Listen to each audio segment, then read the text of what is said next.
House Speaker Mike Johnson says he was with President Trump yesterday when Trump's dramatic feud with Musk escalated on social media. And in an interview earlier today, the speaker hit back at Musk's criticisms of the Republicans' bill. It's not personal. It shouldn't be personal. I don't tell my friend Elon I don't argue with him about how to build rockets, and I wish he wouldn't argue with me about how to craft legislation and pass it.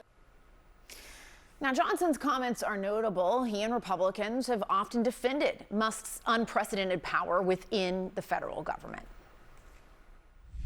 I think there's a gross overreaction in the media to what is happening. We don't see this as a threat to Article 1 at all. We see this as an active, engaged, committed executive branch authority doing what the executive branch should do. I think the American people ought to be saying to Elon, thank you, thank you, thank you. I love what Elon Musk is doing. He's a genius. Probably one of the most brilliant, accomplished, effective human beings ever to walk on planet Earth. He doesn't have to be doing this. He's the richest guy in the world. He could be on a rocket somewhere. Where is he? He's helping us. CNN's Arlette Saenz is live on Capitol Hill. Arlette, we have this legislation that's now moved over to the Senate. They have to kind of grapple with what they want to do with it. If they make any changes, it's got to go back to the House. There's still a long way to go, and Republicans are going to have to stay united. What are you hearing as this is all unfolding while that's going on Capitol Hill? Well, Jessica, Republicans up on Capitol Hill are certainly in a tough position as they are watching this very public feud between President Trump and Elon Musk play out at a very critical time for the future of President Trump's economic agenda here on Capitol Hill. Now, most lawmakers really want to keep their distance from this feud, saying that they hope the two men will work it out. The House leadership, like Mike Johnson, have said that they hope that this could be resolved, and they are arguing that it's not going to have any impact on the president's bill that's making its way up here on Capitol Hill. You even have Majority Leader Steve Scalise saying that the conference is more united than ever, even as this fight is playing out. But there are some conservative lawmakers who have expressed concern that a prolonged fight could cause a distraction. And then there are others who are seizing on Musk's initial opposition that set off to this huge rift when he said that this bill spends too much money. Here is a sample of how Republican lawmakers have been reacting to this over the course of the day. I hope this gets worked out, but I will tell you right now that people are going to be focused on making sure that we get the agenda that we voted for, and that's President Trump's agenda. Elon's not wrong that we need to cut more and find better ways to get the balance, and then look, and we're working the president hard to do that, and so I'll let those guys toss it out. I think Elon probably did change the trajectory of this bill 2 or 3 days ago when he came out against it, because people trust the guy who can land rockets backwards more with the math than they do the politicians. So that really captures the challenging dynamic that Republicans in the House and Senate are facing in this moment as they are still trying to push forward the president's economic agenda here on the Hill, even as this rupture it still continues between President Trump and Elon Musk. More to come on that. Arlette Saenz on Capitol Hill. Thank you so much. We have seen already, we've established that President Trump and Elon Musk are breaking up. Congressional Republicans, they are stuck in the middle.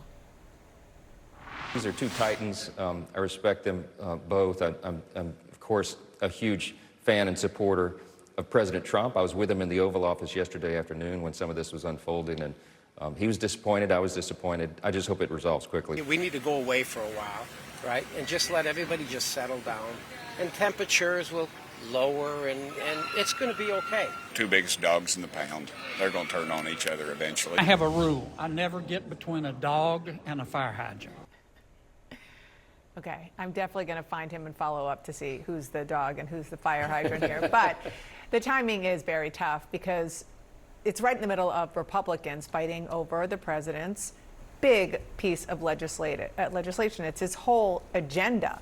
So the question is, who has the upper hand, and what are the ramifications of that going to be on this important piece of policy for the president and for all Republicans? My panel is back.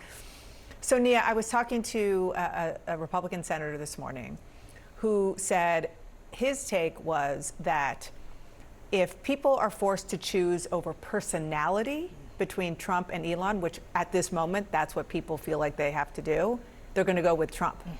And that there is a chance that the very real concerns that Republicans have with the policy on a host of levels might get overshadowed by the need to support Donald Trump personally. Yeah, I think that makes sense because do they now just fall in line with Trump in a way to make sure that Trump knows that they are choosing his side? Trump is the father of MAGA.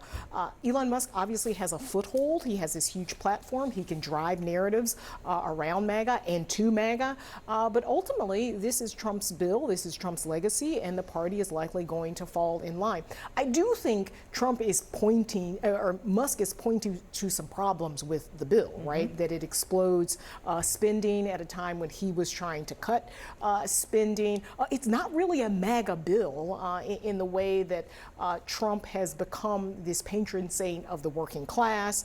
They're very much hurt in this bill. It is a kind of giveaway to the rich. Not that Musk is concerned necessarily with that part of it, but it does go against some of this fundamental idea that there should be cuts. Well, yeah, I mean, I think that sort of goes to the fundamental question that it hasn't yet been answered, which is on economic policy, what is MAGA? MAGA is whatever it is at that moment that President Trump says it is, right? Right, and I think what's sort of instructive to look at is what happened in the House. So there were many concerns from House Republicans about the spending, about the deficit, about various elements of the bill. This is not surprising. It's a small margin and a diverse range of views within that conference. And at the end of the day, Trump won. He got everyone on board and he got enough support to push that bill through. And I think that is because Trump, as you said, Dana, controls the MAGA movement. What the MAGA movement believes in is what Donald Trump says the MAGA movement believes in. He has that power over the movement. And so I think as you look to the Senate, there are some more intransigent members there. There are some people that are more willing to buck the president. But at the end of the day, Trump has shown time and time again that he gets what he wants, particularly when it comes to Republicans. So I think there's undoubtedly concern within the Republican Senate group about this deficit problem that Elon Musk is raising and railing against over the last week. But I think you don't underestimate Trump when it comes to pushing something across the finish line. Yeah, and so you have that very real dynamic. You heard that the House Speaker is speaking out about it, trying to get everybody to come down. The man who's going to be in charge of making the bill actually get through the United States Senate, John Thune, the Senate Majority Leader, he's not touching this. He just said, quote, "I don't have observation on that," which is maybe the most South Dakota thing I've heard in a long time. As a Minnesotan, I can relate. There you go. So the interesting thing about this, and again, the question is not are the vast majority of Republicans going to go along with Donald Trump? Of course they are. The problem is the very small margins. An interesting part of this that I think has been lost a little bit is that the big problem on this bill for these fiscal conservatives is that it balloons the national debt, according to the CBO estimates. I think maybe the bigger political problem for Republicans has been something else, though, and that's the Medicaid cuts. And I do think that this conversation has kind of taken us away from that a little bit. I think that's the bigger political liability, but to the extent they're talking about fiscal conservatism, I think Trump can eventually get people over the line because of his force in the party. I think where you start getting into more problematic territory is if the Medicaid cuts start to be a bigger part of this. Yeah, that's such a good point. On the first point, which is the fiscal conservatives and those who are hardliners, that they don't want to do anything to balloon the deficit. In fact, they argue that from their perspective, our whole job here is to try to fix the deficit, which is one of the things that Elon Musk is saying. Listen to two of the Republicans who have been most sort of dead set on this issue. I trust the math from the guy that lands rockets backwards over the politicians. I think the patient is on life support, and if the Senate thinks they're going to rehabilitate it and rewrite it, I think they're endangering this patient. Elon's got, I think, a strong opinion that I think is noteworthy because of its work in DOGE, that we should do more and do better. I can't disagree with that. We should. Congress is notorious for not delivering. I think we should deliver with better spending restraint in order to guarantee lower deficits. And my memory is that Roy ended up voting with the president. Yep. Tom Massey, who was the first Never, person you heard. yeah. He didn't, and he never will. Right, he never will. Chip Roy has done the dance around deficits and calling out these bills, and ultimately rolls over. And I think that's probably the expectation. Some of these folks like Ron Johnson, Rand Paul, will see, but you know, it's Donald Trump, and they tend to buckle when it comes down to it.